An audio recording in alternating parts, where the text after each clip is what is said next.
The rusty coupling broke. Thomas's trucks were rolling by themselves. "Cinders and ashes!" cried Thomas. Thomas applied his brakes, but he stopped too quickly. The trucks bumped into the back of Thomas, and the coal spilled all over the tracks. Thomas was stuck.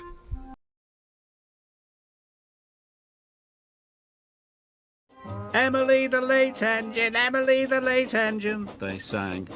This made Emily very cross, and she biffed them very hard. "Oh no," they cried, and splashed into the duck pond. Emily was covered in a floury mess.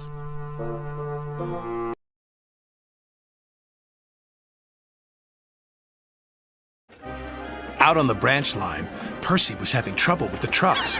Faster we go, pull 'em along, don't let 'em slow. "Help!" cried Percy. His driver applied the brakes.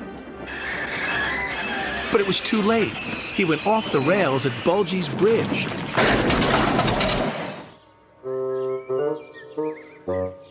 Luckily, no one was hurt.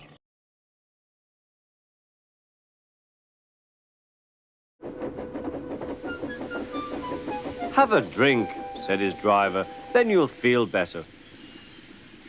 The water column stood at the end of the siding with the unsafe buffers. Suddenly, Percy found that he couldn't stop. The buffers didn't stop him either. "Oh!" wailed Percy, "help!"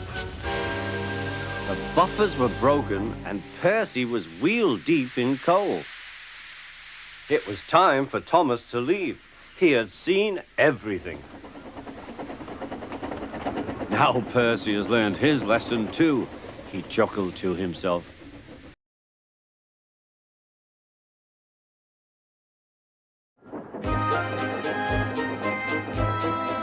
Thomas knows every part of his branch line.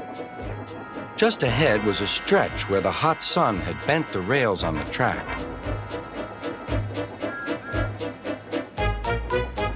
"Careful, Thomas," called his driver, but it was too late.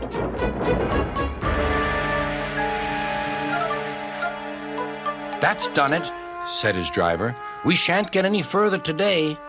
"But what about my passengers?" asked Thomas. "Don't worry, they'll be looked after," replied his driver.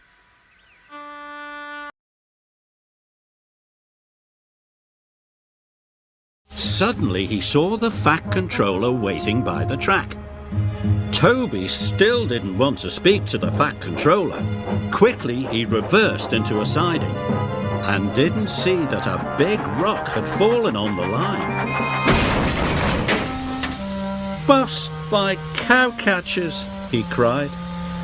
Luckily, no one was hurt, but Toby's axle and his cowcatchers were broken. He couldn't move.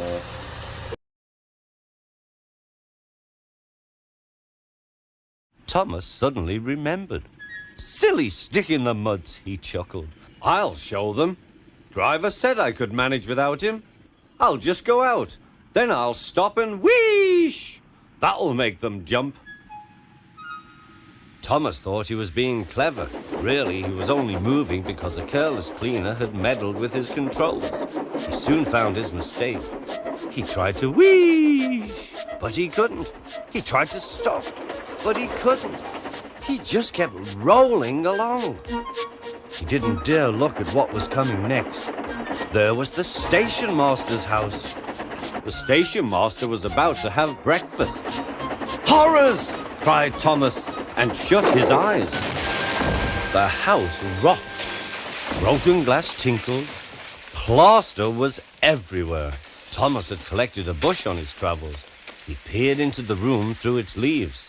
He couldn't speak. The station master was furious. His wife picked up her plate. "You miserable engine," she scolded. "Just look what you've done to our breakfast. Now I shall have to cook some more." She banged the door. More plaster fell. This time it fell on Thomas. Thomas felt depressed.